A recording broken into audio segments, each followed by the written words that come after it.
Good evening class 11। आज हम बात करेंगे ड्रॉबैक ऑफ ऑक्टेट रूल की। कल हमने पढ़ा octet rule, electron dot structure आपने बनाना सीखी है ना। मतलब ये अगर आप कर लोगे लेवल तो आपका 11-12 आपका इजीली बढ़िया हो जाएगा और आगे कॉम्पिटिटिव एग्जाम में भी आपको इलेक्ट्रॉन डॉट बनाने में दिक्कत नहीं आएगी, है ना। अब देखिए, बात करते हैं ऑक्टेट रूल के कुछ ड्रॉबैक भी हैं, क्योंकि ड्रॉबैक हम पढ़ते नहीं है क्लास 9th और 10th में। हमें केवल एक ही चीज हमारे दिमाग में घुसाई जाती है 10th में कि each and every atom try to complete 8 electrons in outermost shell. इसके आगे भी चीजें हैं। अब वो चीजें पता लगती हैं 11th-12th में साइंस लेने पर। तो सबसे पहले बता रहा हूँ इसके ड्रॉबैक। ड्रॉबैक क्या है? ऑक्टेट रूल के कुछ ड्रॉबैक है बेटा, तो जनरल बोल रहा हूँ। पहला ड्रॉबैक, ऑक्टेट रूल हमें ये नहीं बताता कि आपके मॉलिक्यूल का शेप और साइज कैसा है। ऑक्टेट रूल हमें ये नहीं बताता कि एटम केमिकल बॉन्ड बनाता क्यों है। ऑक्टेट रूल हमें ये नहीं बताता है कि आपके जो मॉलिक्यूल है, मॉलिक्यूल स्टेबल है या अनस्टेबल है।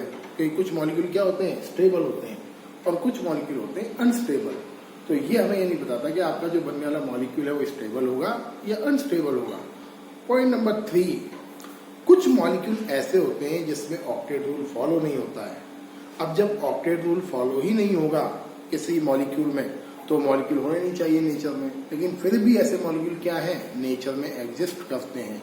क्यों करते हैं उसका अभी तक कोई पता नहीं है, आंसर नहीं है। तो मैं 1 by 1 आपको सारे ड्रॉबैक ले रहा हूँ। देखिए, drawback number 1, octet rule does not speak shape of molecule.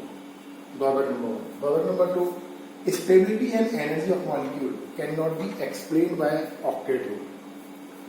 ये दो तो बहुत ऑर्डिनरी है, तो मतलब आप क्या मतलब 6th grade का बच्चा भी लिख देगा। मेन जो ड्रॉबैक है वो ड्रॉबैक ये है और ये है। देखिए, octet rule does not explain stability of short octet molecule. अब शॉर्ट ऑक्टेट मॉलिक्यूल किसको बोलते हैं? देखिए, किसी मॉलिक्यूल के सेंट्रल एटम पर केमिकल बॉन्ड बनने के बाद अगर ऑक्टेट ऑफ इलेक्ट्रॉन कंप्लीट नहीं होता है, उसे हम बोलते हैं शॉर्ट ऑक्टेट मॉलिक्यूल। जैसे हम बोलते हैं ना, जैसे वाटर ने बॉन्ड बनाया, कल बनाया था हमने इलेक्ट्रॉन डॉट, तो सबका हम ऑक्टेट गिन रहे थे 1 2 3 4 5 6 7 8 करके, है ना।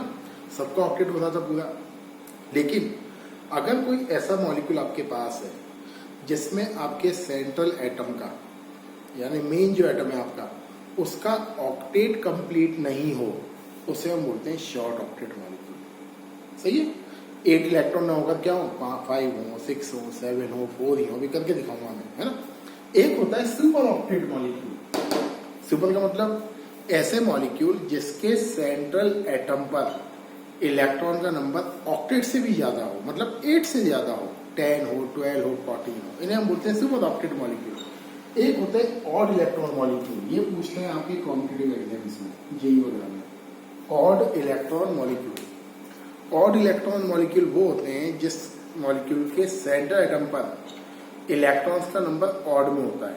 8 से तो कम होगा, बट ऑड में होगा, जैसे 5 7 3 एक्सेट्रा। तो मैं एक एक करके दिखा रहा हूँ, आपको समझा रहा हूँ। पहले यहाँ देखिए, जैसे हमने लिया LiCl, तो Li का एटॉमिक नंबर 3 है, तो आउटर मोस्ट शेल में 1 इलेक्ट्रॉन होगा।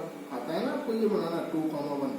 क्लोरीन का 2 8 7, क्लोरीन बनाया आपने 1 2 3 4 5 6 7। सही। इसको 1 चाहिए, इसको भी 1 चाहिए, तो क्लोरीन क्या करता है, LiCl के साथ बनाता है कोवेलेंट बॉन्ड। हम जो चैप्टर पढ़ रहे हैं आपका chemical bonding and molecular structure, इसमें हम 99% केस कोवेलेंट बॉन्ड के ही देखेंगे। आयनिक बॉन्ड तो बहुत रेयर है, बॉन्ड तो होता ही नहीं आयनिक बॉन्ड, प्रीवियस क्लास में बताया मैंने आपको। तो हम क्या पढ़ेंगे सारे के सारे कोवेलेंट बॉन्ड। तो Li क्या करेगा, क्लोरीन के साथ 1 इलेक्ट्रॉन की शेयरिंग करेगा। तो उससे क्या होगा, देखिए, क्लोरीन का तो ऑक्टेट पूरा हो गया, 1 2 3 4 5 6 7 और ये 8। बट लिथियम का ऑक्टेट कहाँ पूरा हुआ? लिथियम तो क्या हुआ, 1 से क्या हो गया, 2 हो गए। तो लिथियम का ऑक्टेट पूरा नहीं है, मतलब क्या है, लिथियम के पास 8 इलेक्ट्रॉन से कम इलेक्ट्रॉन है। तो आप क्या बोलोगे, LiCl शॉर्ट ऑक्टेट मॉलिक्यूल है।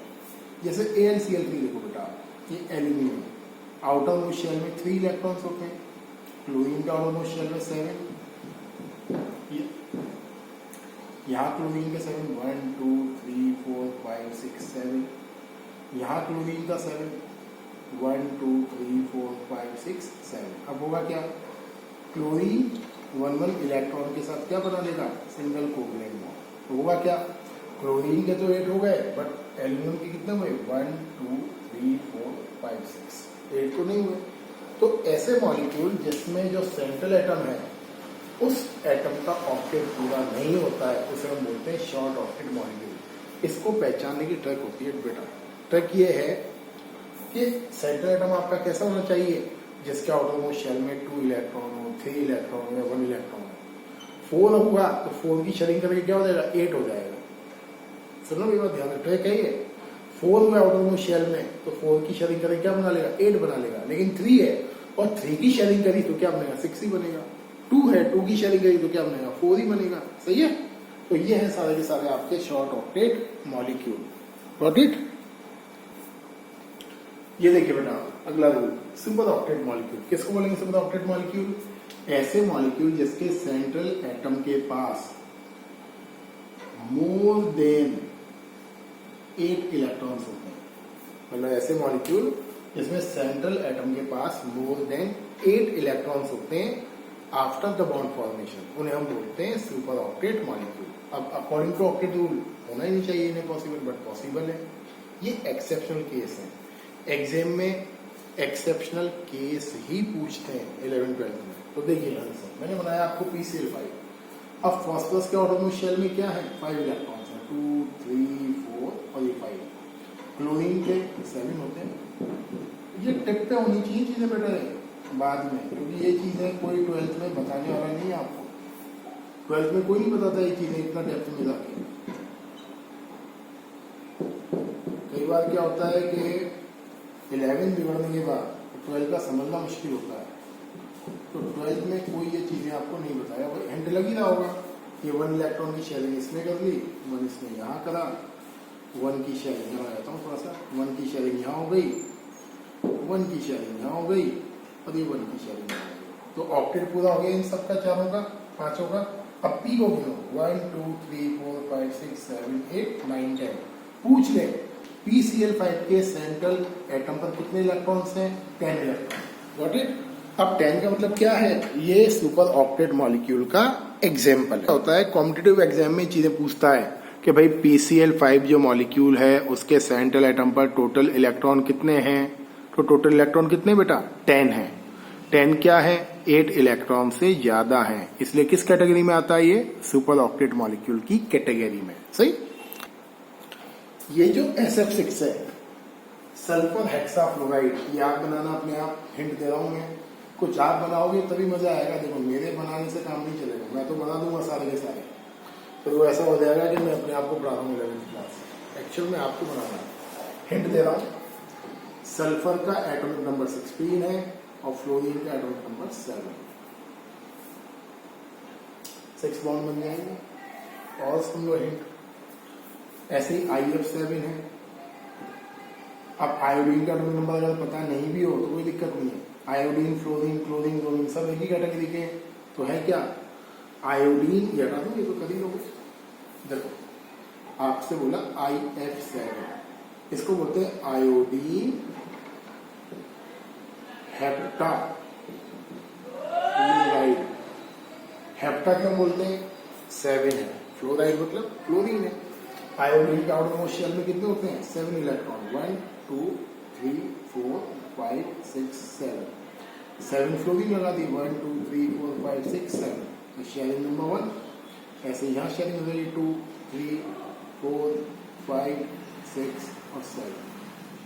कितने होंगे टोटल इलेक्ट्रॉन सेंट्रल एटम पर, 2 3 4 5 6 7 8 9 10 11 12 13 14। कितने हो गए, 14 इलेक्ट्रॉन। सही है। तो इस तरीके से इलेक्ट्रॉन डॉट बनाना हमको है ना, इसलिए मैंने आपको इलेक्ट्रॉन डॉट स्ट्रक्चर्स बनाने सिखाए। देखिए लास्ट ड्रॉबैक है ऑड इलेक्ट्रॉन मॉलिक्यूल की स्टेबिलिटी। मतलब आपका octet rule odd electron molecule की स्टेबिलिटी नहीं बताता है। मतलब क्या है, अगर सेंट्रल एटम पर इलेक्ट्रॉन्स का नंबर ऑड हो, आपने देखा सुपर ऑक्टेट में सब में इवन में है, 10 12 14। अगर ऑड नंबर ऑफ इलेक्ट्रॉन्स हो सेंट्रल एटम पर एंड 8 इलेक्ट्रॉन से कम हो तो वो अनस्टेबल होना चाहिए, लेकिन फिर भी ये मॉलिक्यूल बनते हैं। ये एक्सेप्शनल केस है सारे के सारे ऑक्टेट रूल के। और 11th में अगर क्वेश्चन आया ऑक्टेट रूल का तो ये 101% आपसे एक्सेप्शनल पूछेगा। जैसे देखिए NO, नाइट्रोजन के ऑटोनोमस शेल में कितने होते हैं? 5 इलेक्ट्रॉन। ये ऑक्सीजन के ऑटोनोमस शेल में कितने होते हैं? 6। देखो बेटा,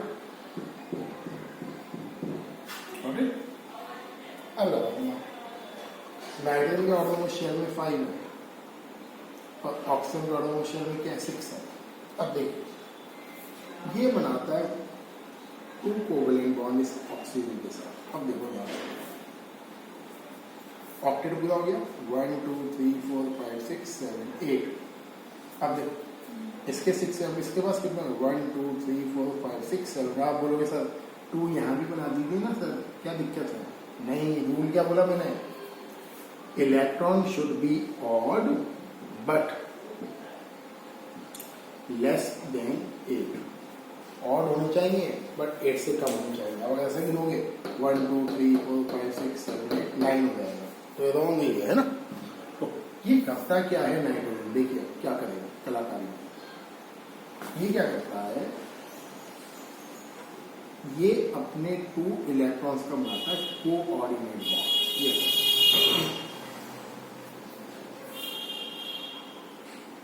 कोऑर्डिनेट बॉन्ड। अब देखो इस ऑप्शन में 1 2 3 4 1 2 3 4 5 6 7 8।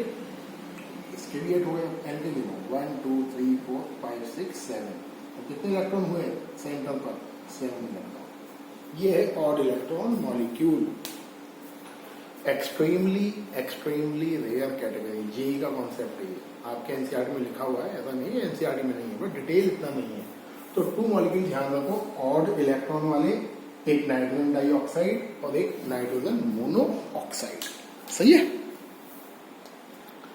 देखिए बेटा, ये मैं आपको दे रहा हूं एक होमवर्क। आपको ये जो मॉलिक्यूल हैं इन सब का बनाना है electron dot structure. Hydrogen O2, एक है आपका O3 ozone, NF3 CO3-2 HNO3 carbon monoxide, NO2- SF6 और CH3 COOH। प्रैक्टिस करना, अगर कोई नहीं आता है मुझसे पूछना। देखिए बेटा, आयनिक बॉन्ड को समझिए आप डिटेल में। आपके छोटा सा टॉपिक दिया हुआ है आयनिक बॉन्ड का फॉर्मेशन।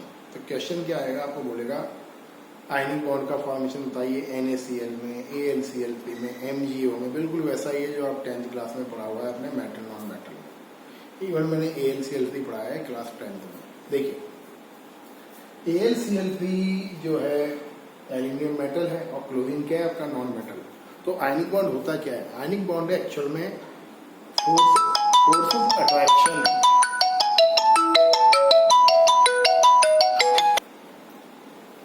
देखिए बेटा, तो आयनिक बॉन्ड जो होता है वो क्या होता है?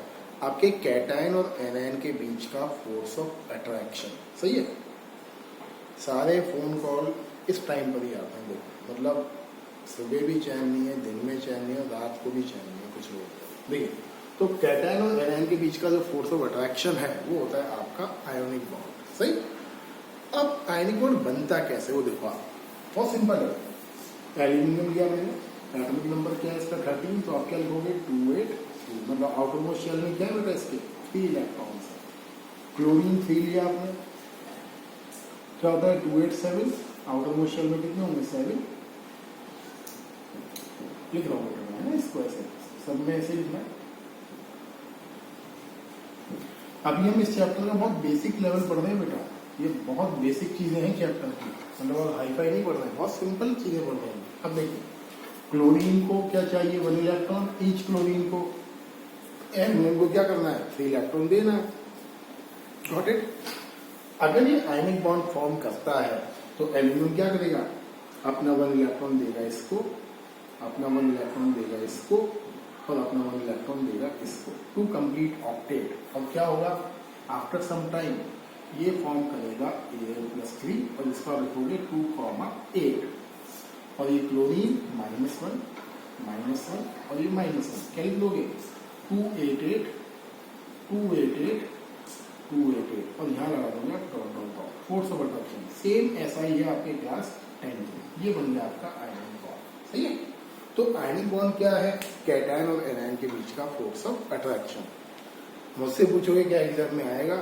आने के चांस माइनस में, बिल्कुल नहीं आएगा एग्जाम में। इससे बहुत अच्छी अच्छी चीजें इस चैप्टर में देने के लिए है ना। देखिए देखिए बेटा, अगला टॉपिक है factors affect the formation of ionic bond. ऐसे कौन कौन से फैक्टर हैं जो आयनिक बॉन्ड के फॉर्मेशन पर अपना इम्पैक्ट डालते हैं, मतलब कौन सी चीजें हैं? तो सबसे पहली चीज दिमाग में आनी चाहिए, आयनिक बॉन्ड बनता किसके बीच में? आयनिक बॉन्ड बनता है आपके कैटायन और एनायन के बीच में। तो कैटायन कब बनेगा? जब वो इलेक्ट्रॉन रिलीज करेगा। इलेक्ट्रॉन रिलीज कब करेगा? जब उसकी आयोनाइजेशन एंथैल्पी कम होगी। पढ़ा है ना 10th में, आयोनाइजेशन एंथैल्पी इलेक्ट्रॉन को निकालने में लगने वाली एनर्जी। सही है। इलेक्ट्रॉन गेन कब करेगा? जब आपका एटम क्या होगा? मोर इलेक्ट्रोनेगेटिव होगा। तो पहला पॉइंट देखिए इसका, low ionization enthalpy of atom to form positive ion. अगर आपके एटम की आयोनाइजेशन एंथैल्पी कम है तो इसका मतलब क्या है? आपका कैटायन इजीली बनेगा, और कैटायन जल्दी बनेगा तो आयनिक बॉन्ड जल्दी फॉर्म होगा। Number 2, high electronegativity to form negative ion. अगर आपके दूसरे एटम की इलेक्ट्रोनेगेटिविटी ज्यादा है तो क्या बनाएगा? इजीली एनायन बनाएगा, और इजीली एनायन बनाएगा तो क्या होगा? कैटायन और एनायन के बीच में इजीली आयनिक बॉन्ड फॉर्म होगा। अब कौन कौन से एटम के आयनाइजेशन एंथैल्पी कम होती है? तो जितने भी मेटल्स होते हैं, मेटल्स की आयनाइजेशन एंथैल्पी होती है कम, बिकॉज मेटल्स क्या बनाते हैं? Positively charge ion. और जितने भी नॉन मेटल्स होते हैं, नॉन मेटल्स की इलेक्ट्रोनेगेटिविटी होती है हाई। क्यों? बिकॉज नॉन मेटल्स क्या बनाते हैं? Negative ion. आप बोलते भी हो क्लास 10 में इलेक्ट्रो पॉजिटिव एलिमेंट्स मेटल को बोलते हैं। क्यों? Because metals form cation. Non metals को हम क्या बोलते हैं? Electronegative element. क्यों बोलते हैं? Because non metals form anion. तो कॉन्सेप्ट ये है, अगर आयनाइजेशन एंथैल्पी कम है और इलेक्ट्रोनेगेटिविटी ज्यादा है तो आयनिक बॉन्ड इजीली फॉर्म होगा। सही है। पॉइंट नंबर 3, इलेक्ट्रोनेगेटिविटी का difference should be very very high. Chapter 3 याद करो। जैसे मैंने बोला Na और Cl। सही है। ये पता है ये क्या बार बार डॉट लगाऊंगा आपको समझाने के लिए। ये 1 डॉट। सोडियम क्या है? इलेक्ट्रोपॉजिटिव। क्लोरीन क्या है? इलेक्ट्रोनेगेटिव। तो इन दोनों के बीच का क्या है? इलेक्ट्रोनेगेटिविटी डिफरेंस ज्यादा है। और जिन एटम्स का इलेक्ट्रोनेगेटिविटी डिफरेंस ज्यादा होता है they can form ionic bond easily. और सिंपल वर्ड में बोलूं, मेटल और नॉन मेटल के बीच का इलेक्ट्रोनेगेटिविटी डिफरेंस हमेशा ज्यादा होता है। सही है। एक टर्म होती है लैटिस एंथैल्पी। अब ये बहुत इंपॉर्टेंट है। ये इंपॉर्टेंट क्यों है? ये 100% काम आती है बोर्ड एग्जाम में। जब भी आपका कोई बॉन्ड बनता है तो बॉन्ड बनने पर एनर्जी रिलीज होती है। तो 2 चीजें हैं बेटा, अगर केमिकल रिएक्शन हुई और केमिकल रिएक्शन होने पर कोई बॉन्ड बना, ये सबके लिए ट्रू है, यूनिवर्सल ट्रूथ है ये। केमिकल रिएक्शन होने पर कोई बॉन्ड बना और बॉन्ड बनने पर अगर एनर्जी बाहर रिलीज हुई, एक्सोथर्मिक कंडीशन हुई, तो बॉन्ड होगा स्ट्रॉन्ग। समझो ध्यान से, केमिकल रिएक्शन होकर अगर कोई बॉन्ड बना और बॉन्ड बनने पर एनर्जी बाहर रिलीज हुई, मतलब एक्सोथर्मिक कंडीशंस हुई, तो बॉन्ड होता है स्ट्रॉन्ग। लेकिन अगर बॉन्ड बना और एनर्जी एब्जॉर्ब हुई है, एंडोथर्मिक वाली कंडीशन, तो बॉन्ड होगा वीक। ये ध्यान रखना, भूलना मत। ये कोई चीजें आपको रिपीट नहीं होने वाली 12th में, ये 11th के बेस है सारे के सारे। तो कॉन्सेप्ट क्या है? अगर हम 1 मोल आयनिक बॉन्ड फॉर्म करें, 1 मोल कितना होता है? 6.022 10 की पावर 23। अगर हम 1 मोल आयनिक बॉन्ड का फॉर्मेशन करें इन अ केमिकल रिएक्शन या एनी वे, तो जितनी एनर्जी एब्जॉर्ब होगी या रिलीज होगी उसको हम बोलते हैं लैटिस एंथैल्पी। जो लैटिस एंथैल्पी वर्ड है, लैटिस, वो आयनिक बॉन्ड के लिए यूज होता है। याद रखना, भूलना मत। तो कॉन्सेप्ट क्या है? 1 मोल आयनिक बॉन्ड फॉर्म करने में जितना एनर्जी रिलीज होगा या एब्जॉर्ब होगा उसको हम बोलते हैं लैटिस एंथैल्पी। इस देखिए, अगर आपकी lattice enthalpy delta H negative है तो आपका बॉन्ड स्ट्रॉन्ग बनेगा। माइनस का मतलब एक्सोथर्मिक, एनर्जी निकल रही है बाहर। अगर डेल्टा एच लैटिस पॉजिटिव है तो आपका बॉन्ड वीक होगा। Got it? ध्यान रखना है, भूलना मत ये चीजें, बहुत बेसिक चीजें हैं भी स्टार्ट में।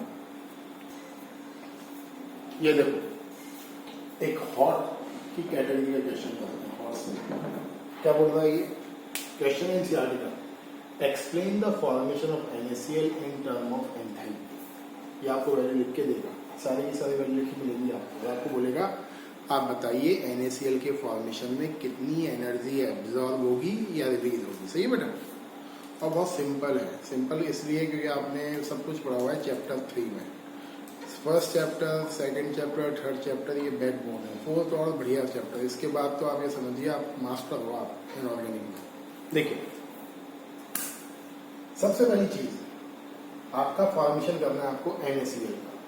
तो सोडियम जो है गैसियस एटम के फॉर्म में लेते हैं। सुन लो, जितने भी बॉन्ड फॉर्मेशन होते हैं तो हम हमेशा एटम को गैसियस फॉर्म में ही लेते हैं। आप याद करो डेफिनेशन आयनेशन एंथैल्पी की, amount of energy required to release 1 electron from outer most shell of an isolated gaseous atom. तो जितनी भी डेफिनेशंस बनी हुई है वो सबकी सब लगती हैं गैसियस एटम के ऊपर। अब जैसे देखो आप, सोडियम सबसे पहले क्या करेगा, अपने 1 इलेक्ट्रॉन को रिलीज करेगा और क्या बनेगा Na+ आयन। इलेक्ट्रॉन को रिलीज करने को हम क्या बोलते हैं, डेल्टा एच आयोनाइजेशन एंथैल्पी। ये वैल्यू आपको दी हुई है 495.8 kJ/mol। आयोनाइजेशन एंथैल्पी प्लस में होती है, क्यों? क्योंकि इलेक्ट्रॉन को न्यूक्लियस के फोर्स ऑफ अट्रैक्शन से हटाने के लिए हमें एनर्जी देनी पड़ती है।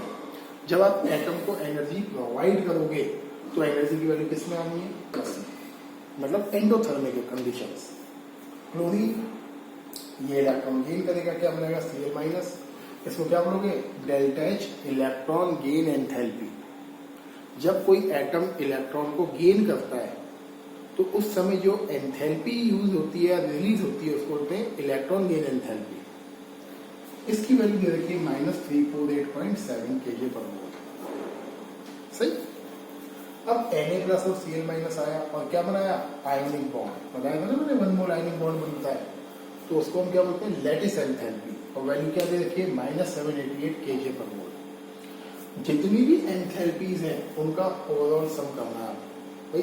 जो इतना पूरा ड्रामा हुआ है, 3 रिएक्शन हुई है, कैटायन बना, एनायन बना, फिर बॉन्ड बना, इन सारी चीजों में ओवरऑल कितनी एनर्जी कंज्यूम हुई, कितनी एनर्जी इन्वॉल्व हुई, तो उसको कैसे निकालेंगे, delta H equal delta H IE, delta H easy और डेल्टा एच नेटिस, सबको सम करोगे ये वैल्यू आएगी आपकी माइनस में। देखो ध्यान से, अगर ये वैल्यू नेगेटिव है बॉन्ड फॉर्मेशन की पूरी ओवरऑल, तो आपका बॉन्ड होगा स्ट्रॉन्ग बॉन्ड, और अगर ये वैल्यू पॉजिटिव आ गई तो आपका बॉन्ड होगा वीक बॉन्ड। तो ऐसे पता लगाते हैं कि आपका कोई भी जो बॉन्ड बना है वो वीक है या स्ट्रॉन्ग है।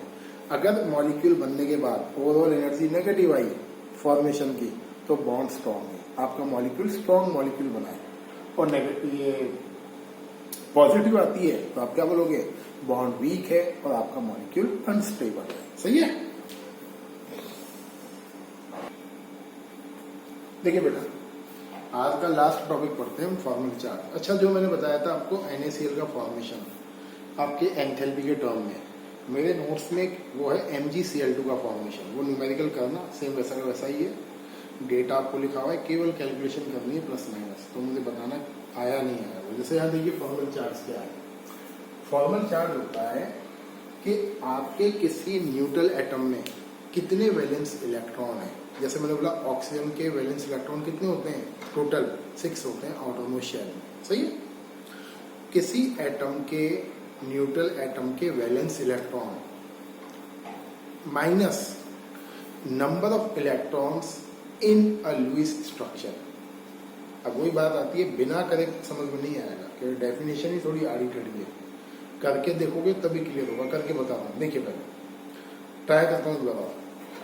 Number of electron in a neutral atom minus number of valence electron in Lewis structure. मतलब जब वो एटम अकेला था उस कंडीशन में उसके वैलेंस इलेक्ट्रॉन, और जब उस एटम ने लुईस स्ट्रक्चर्स में बॉन्ड बनाए अपने, उस कंडीशन में उसके वैलेंस इलेक्ट्रॉन, उसके डिफरेंस को हम बोलते हैं formal charge. Clear.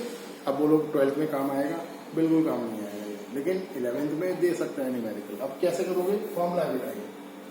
Formal charge on atom equal number of valence electron in free atom minus number of non bonded electron in atom minus 1/2 number of bonded electron. अब जैसे आपको बोला CO3 - 2 का फॉर्मल चार्ज आपको बताना है, तो CO3 - 2 का इलेक्ट्रॉन डॉट बनाना तो आता ही है हमें, प्रीवियस क्लास में सिखाया है। तो मैं बराबर कर रहा हूँ इसको क्रिएट ऐसे, ये 1 2 3 4 5 6 और ये 7, ये माइनस चार्ज है ना, 1 2 3 4 5 6, ये माइनस चार्ज याद करना है। ये देखो पढ़ाया हुआ है नहीं है पूरा आपको इलेक्ट्रॉन डॉट। अब देखिए, अब जैसे मुझे फॉर्मल चार्ज निकालना है कार्बन का, एक एक एटम का है ना, मतलब इस पर सब पे कौन कौन सा चार्ज है, तो देखो number of valence electron in carbon atom. अगर कार्बन अकेला है तो उसके वैलेंस इलेक्ट्रॉन कितने होते हैं? 4 होते हैं। क्योंकि क्या लिखते हो आप कार्बन के लिए? कार्बन इक्वल 6 है, क्या लिखोगे? 2, 4, तो आप क्या लिखोगे? 4 माइनस, कार्बन की बात कर रहा हूँ है ना। अब देखो, अब कार्बन का आप किसके एस्पेक्ट में देखोगे? Number of non bonded electron in atom. अब देखो कार्बन को, क्या कार्बन के पास कोई इलेक्ट्रॉन फ्री है क्या? नहीं है, तो आप क्या लिख दोगे? 0 minus 1/2 number of bonded electron. Carbon ने कितने बॉन्ड बनाए? 1 2 3 और 4। 1 बॉन्ड किससे बनता है? 2 इलेक्ट्रॉन से, पता है ना। तो सिंगल बॉन्ड 1 इलेक्ट्रॉन की शेयरिंग से। तो टोटल बॉन्डेड इलेक्ट्रॉन कितने हुए? 1 2 3 4 5 6 7 8। तो आप क्या लगा दोगे? ये 8। फिर समझ लो एक बार, number of valence electron in free atom, तो कार्बन के वैलेंस शेल में कितने इलेक्ट्रॉन्स होते हैं? 4 minus number of non bonded electron. क्या कार्बन के पास कोई फ्री इलेक्ट्रॉन है क्या अभी मॉलिक्यूल में? नहीं है, तो 0 minus 1/2 number of bonded electron. तो कार्बन ने जो बॉन्ड बनाए उसके टोटल इलेक्ट्रॉन्स कितने? तो कार्बन ने 4 बॉन्ड बनाए, तो 4 बॉन्ड में कितने इलेक्ट्रॉन्स हो गए? 8, सही है। तो इक्वल क्या जाएगा? 0। मतलब इस मॉलिक्यूल में कार्बन का फॉर्मल चार्ज 0 है। अब देखो, इसको नंबर कर देते हैं 1 ऑक्सीजन को, इसको कर देते हैं ऑक्सीजन का नंबर 2, इसको करते हैं ऑक्सीजन का नंबर 3। अब देखो, मैंने निकाला फर्स्ट नंबर के ऑक्सीजन का फॉर्मल चार्ज, तो फॉर्मल चार्ज देख लो। ऑक्सीजन के आउटर मोस्ट शेल में कितने इलेक्ट्रॉन्स होते हैं? देखो 8 होता है, तो कितने होंगे? 2, 6 इलेक्ट्रॉन होंगे ऑक्सीजन के आउटर मोस्ट शेल में। तो in outer most shell of oxygen 6 electron present, ये 6 minus number of non bonded electron in atom. Non bonded कितने हैं? नॉन बॉन्डेड 1 2 3 4, दिख रहा है 4 minus 1/2 number of bonded electron. कितने बॉन्ड है भाई इस ऑक्सीजन के? 1 और ये 2, तो टोटल कितने इलेक्ट्रॉन्स हो गए? 4। ये 4 क्या हो जाएगा बेटा? 6 माइनस 4 6 माइनस 4 माइनस 4। क्लियर है? क्या हो जाएगा ये? 4 0। सिंपल है, कुछ खास नहीं है। ये देखिए, ऑक्सीजन नंबर 2 पे निकालो, इस पर इसकी बात कर रहा हूँ। तो फॉर्मल चार्ज इक्वल वही वैलेंस शेल में तो 6 होते हैं सबके, number of non bonded electron. देख लो नॉन बॉन्डेड कितने? 1 2 3 4 5 6 लगा दिया हमने 6 यहाँ, है ना। Minus 1/2 number of bonded electron 2 है, 1 बॉन्ड है, तो आपने लगा दिया 2। क्या हो जाएगा? 6 माइनस 1। ओके, ये क्या हो जाएगा? 6 माइनस 7 इक्वल -1। तो अगर यहाँ -1 चार्ज तो यहाँ भी क्या आएगा आपका? -1 चार्ज। तो ये है बेटा फॉर्मल चार्ज को निकालने का कैलकुलेशन करने का तरीका, है ना। इस तरीके से हम फॉर्मल चार्ज को कैलकुलेट करते हैं। और ये चैप्टर इम्पॉर्टेंट है बहुत ज़्यादा आपके 12th के लिए भी और 11th के लिए भी। तो नोट्स मैंने शेयर कर ही दिए हैं। नोट्स के साथ साथ आपको ये चैप्टर देखना है, तब जाके आपको मज़ा आएगा। Thank you and have a nice day.